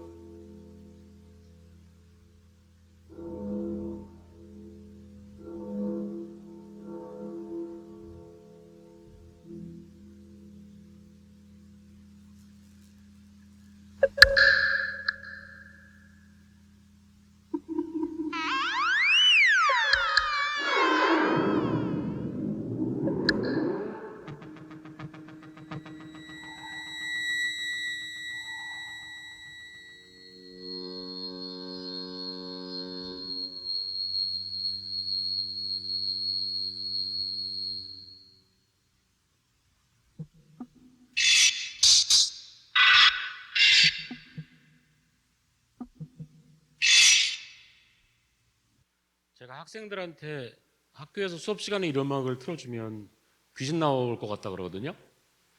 근데 자꾸 사람들이 그런 귀신이라고 하는 특정한 관념에다 자꾸 이렇게 연결시키려고 하는데, 저는 좀 더 자유롭게 음악을 들었으면 좋겠어요. 귀신이 이렇게 안 생겼죠. 그죠? 그러니까 수학자에게는 아마 귀신이 숫자로 나타날 거예요. 물리학자에게는 물리학 공식으로 나타날 거고, 우리가 귀신에 대한 스테레오타입을 가지고 있다. 우리 때는 이렇게 하얀 소복 입고 이렇게 나오는 거. 근데 저는 귀신은 그렇게 안 생겼을 것 같고, 이 소리는 우리가 사실 이 포엠 엘렉트로니크가 작곡되던 58년보다는 지금 훨씬 전자 사운드를 많이 듣죠. 가장 많이 듣는 소리가 핸드폰 벨 소리, 다 똑같은 그 소위 발진회로 오실레이팅 서킷에서 나는 소리거든요. 그러니까는 전기 기타나 북이나 이런 거랑 다른 거는 그런 악기들은 다 실제로 물건을 때려서 거기서 생기는 진동의 에너지가 전달되는 거라면 이거는 전자회로가 신호를 증폭시켜서 생기는 증폭된 신호를 스피커로 연결한 거거든요. 그 원천이 다르죠. 근데 이제 우리 생활 속에서 이런 전자 사운드들이 보통 시그널로 많이 쓰이잖아요. 핸드폰 시그널의 목적은 하나밖에 없어요. 빨리 전화 받으라는 거지. 소리가 되게 듣기 싫잖아요. 일부러 되게 주파수도 높고, 이거가 사실 다 음악인데 여러분 나중에 검색해 보세요. 핸드폰 벨소리에 있는 음악을 유튜브에 찾잖아요. 다 아름다운 음악들입니다. 근데 그거를 제일 듣기 싫은 주파수대만 잘라가지고 만든 게 벨소리거든요. 근데 이제 마치 하나의 재료도, 말하자면 음식 재료도 잘 섬세하게 다듬으면 맛있는 음식이 되고, 만약에 누가 그거를 정말 비싸고 좋은 한우가 있는데 그거를 그냥 망치로 지니겨서 좀 못 먹잖아요. 근데 그걸 잘 썰어갖고 양념해서 먹으면 맛있듯이, 듣기 싫은 발진 사운드지만 작곡가가 잘 처리하면 아름다운 음악이 될 수가 있다. 그다음에 이제 전자음악에서 가장 중요한 사람이면서 현대음악에서는 이미 고전이 돼버린 가장 중요한 사람이 칼 하인츠 슈토카우젠이죠.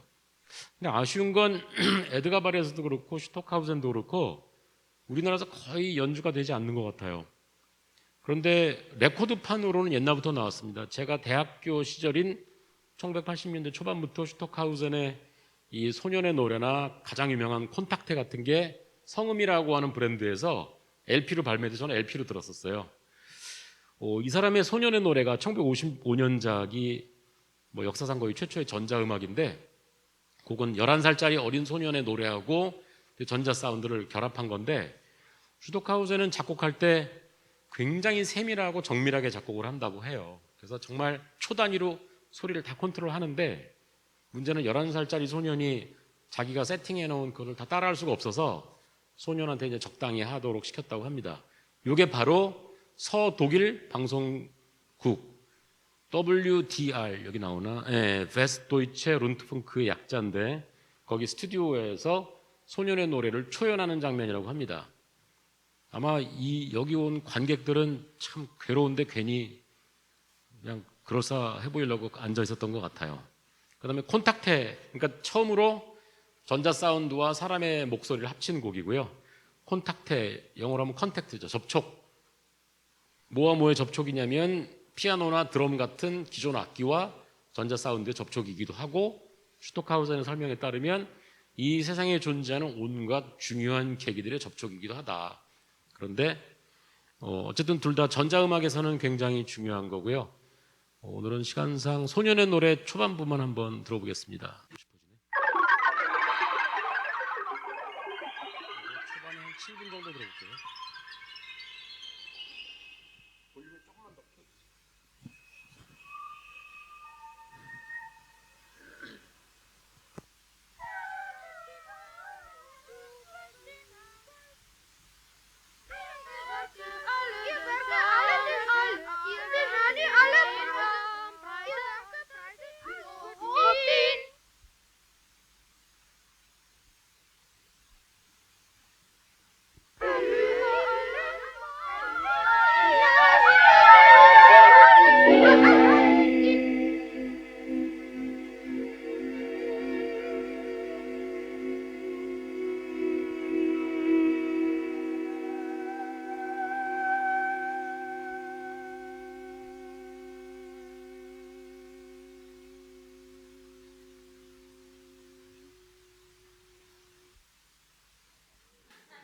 근데 제가 곰곰이 생각을 해봤어요. 왜 슈토카우젠이 전자음악을 만들었을까?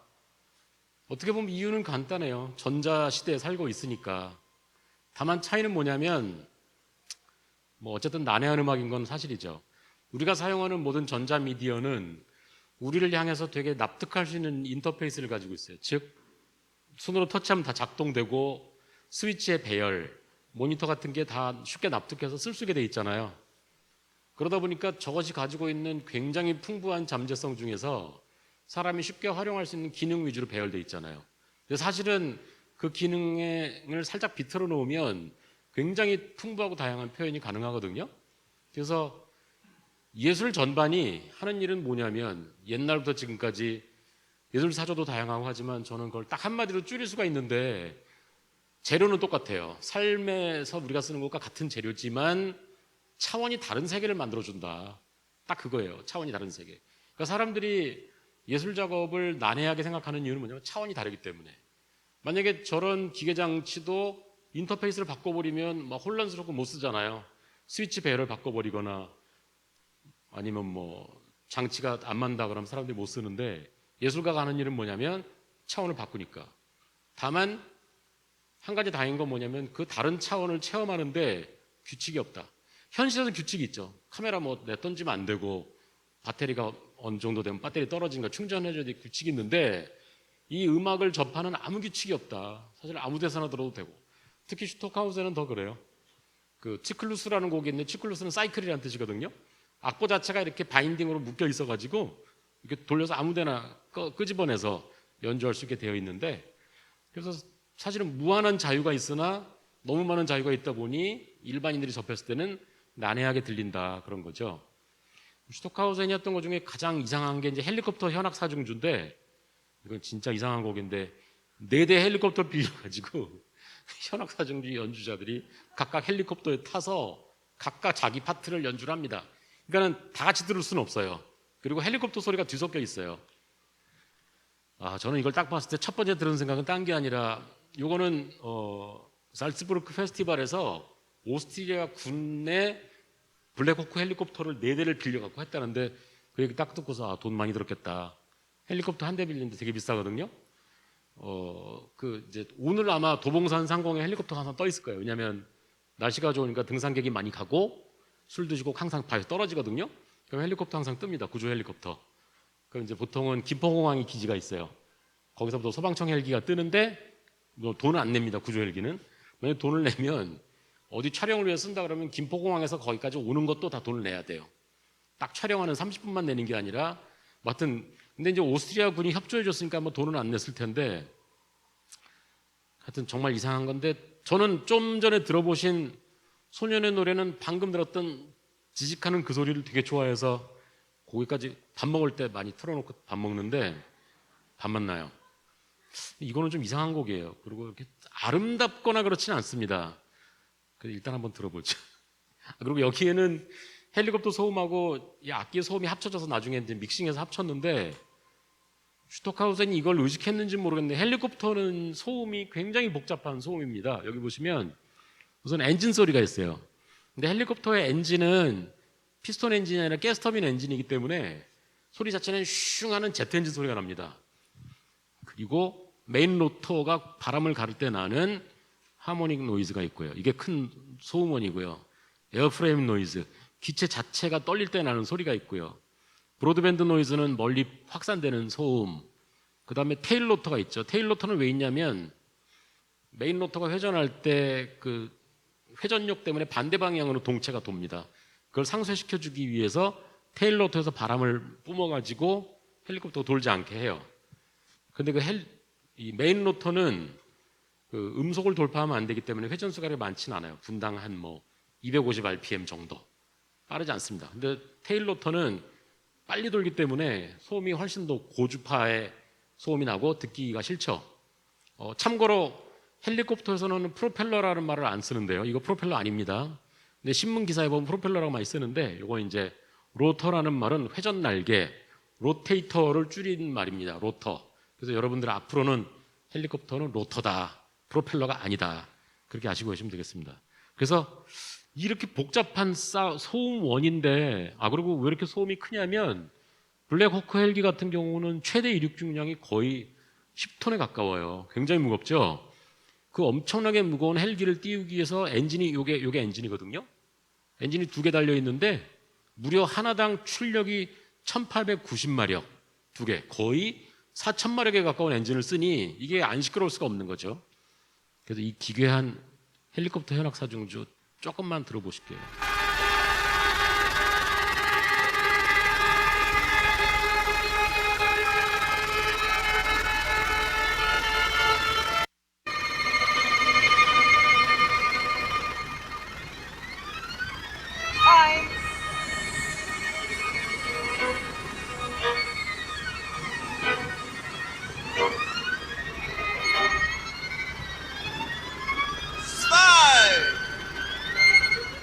이제 마지막 페이지는 전자악기 얘기인데요. 그거는 제가 깊이 할 수는 없고, 네. 다만 이제 무그 신서사이저와 커즈와일 두 신서사이저가 유명하고 이제 그 전자 피아노도 많이 만들죠. 이 커즈와일이라는 회사가 참 독특한 게 이 레이 커즈와일이라는 미래학자가 만든 악기 회사인데 이 사람은 지금 구글 딥러닝 엔지니어링 이사인데 나이는 한 지금 70 좀 넘으셨는데 정말 부러운 게 구글에서 이 사람이 하는 일은 그냥 공상이래요, 공상. 구글이 아무런 사무적인 일을 안 시킨대요. 그럼 회사 출근해가지고 그냥 뭐 이상한 생각 탁 나면 밑에 것들이 막 하는 그런 사람인데 이분이 이제 82년에 설립했는데 묘하게도 이 커즈와일 회사가 대한민국의 영창악기에 흡수가 됩니다. 인수가 되고 영창악기는 HDC에 합병이 돼요. HDC 무슨 회사냐? 현대산업개발. 아파트 만드는 회사. 광주 아이파크 만드는 그 회사. 그래서 어떻게 해서 커즈와일이라는 이 사람은 천재인 사람인 것 같아요. 이 사람이 쓴 유명한 책이 특이점이 온다. 2000 몇 년이죠? 특이점 얘기가 어디 있더라? 2042년이 되면은 완전한 기술적 특이점이 차서 인간이 영생을 누리게 되고 모든 테크놀로지 문제가 해결된다라는 저는 안 될 것 같은데 어쨌든 그거 책 쓴 사람인데 이 사람이 만드는 회사가 돌고 돌고 돌아서 아파트 만드는 현대산업에 인수된 거는 참 묘한 일인 것 같습니다. 그리고 이 전자악기는 신세사이저는 왜 중요하냐면 저는 아이돌 가수 노래 잘 듣진 않지만 몇 개 들어보니까 드럼이나 기타나 피아노 같은 전통악기 거의 안 쓰는 것 같고요. 대부분 신세사이저를 하는 것 같아요. 텔레비전에 아이돌 가수가 노래하는데 옆에서 드럼 치고 이런 거 장면 일체 없잖아요. 제 짐작에는 가장 큰 이유가 비용, 그리고 어차피 아이돌 노래는 오래 듣는 노래가 아니기 때문에 그 비용 회전이 되게 빠를 것 같거든요. 기획사에서 막 수도 없이 아이돌 그룹 나왔다 사라지잖아요. 그래서 아마 제가 딱 봤을 때 아이돌 가수 노래 대부분은 신세사이저인데 문제는 드럼이나 기타를 칠 때는 악기의 존재감이 분명한데 신세사이저를 쓰면은 뭐 하기에 따라서 얼마든지 다양한 소리가 나니까 이제는 이쯤에 와서는 음악이라기보다는 뭐랄까요? 저는 뭐라고 정의해야 될지 모르지만 우리가 아는 음악과는 완전히 다른 차원의 음악이 아닌가 그런 생각이 듭니다. 네, 이 정도로 얘기를 끝마치도록 하겠습니다. 네.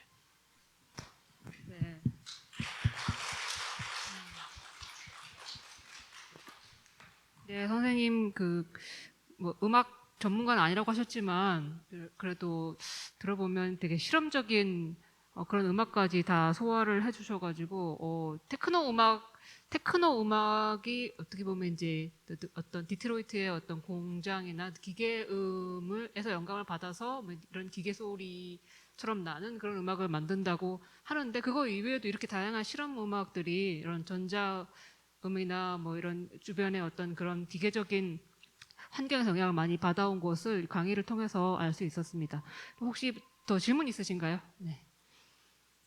저 강의를 들으면서 제가 기계에 대한 정의가 헷갈려서 여쭈어 봅니다. 사람한테 기계라는 소리는 안 하잖아요. 그러면은 혹시 인공지능도 기계로 치는지 궁금합니다. 요즘 인공지능은 사람처럼 배워서 학습하고 결론을 낼 수 있는 단계까지 와가지고 지금 작곡이나 퍼포먼스에 많이 활용되고 있는데요.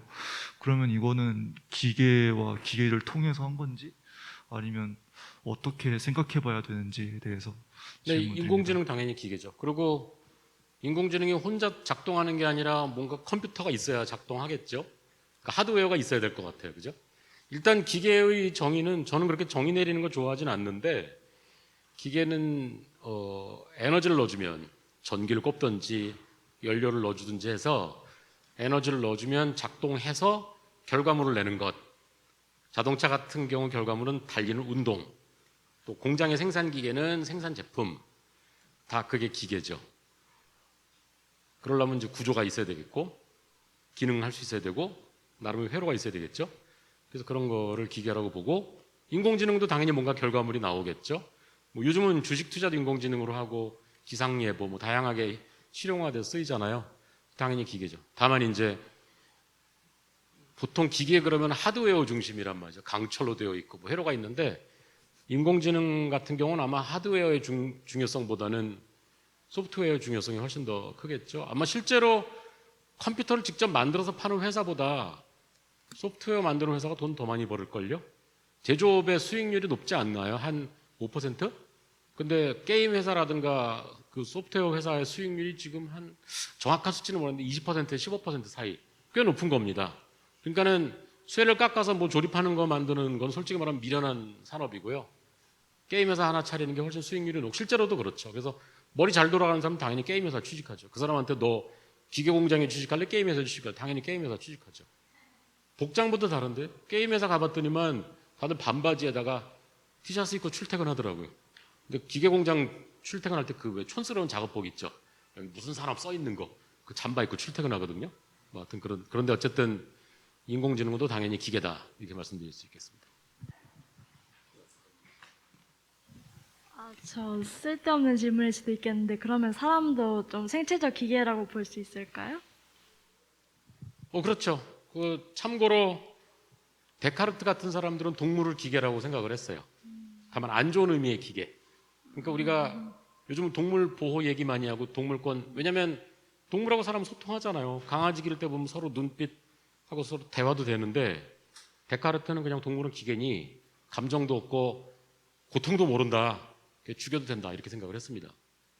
근데 그건 되게 저급한 의미의 기계고, 다만 이제 실제 기계랑 사람이 가장 다른 점은 뭐냐면 생물체는 그 자가 복제? 생명체의 가장 중요한 특징이 자가 복제란 말이에요. 그러니까 내 자식을 낳을 수 있는데 기계는 자가 복제가 안 된다. 그게 가장 큰 차이죠. 그리고 존엄성이 없다 보니 폐기 처분해도 아무 상관없죠. 사람 폐기 처분하면 살인이 되잖아요. 결국 그게 생명의 존엄성 때문이고, 생명의 존엄성은 생물학적으로나 법적으로 보장되는 거고, 반면 기계의 존엄성은 누구도 보장하지 않죠. 수명 다하면 다 폐기 처분해버리니까. 그래서 사람을 기계라고 말할 경우는 굉장히 한정적으로, 그러니까 그 사람의 동의를 구해서 내가 너를 좀 기계처럼 좀 취급할게, 일 좀 해, 뭐 24시간 자지 말고 일을 해, 그럴 때는 기계지만 그 24시간 끝나면 인격체죠. 그래서 사람을 기계라고 부를 경우 아무 때나 항상 부를 수 있는 것은 아니다 이렇게 얘기할 수 있죠. 시간 관계상 더 질문이 있으실지라도 여기까지 하고 마치겠습니다. 오늘 와주신 여러분 감사합니다. 감사합니다.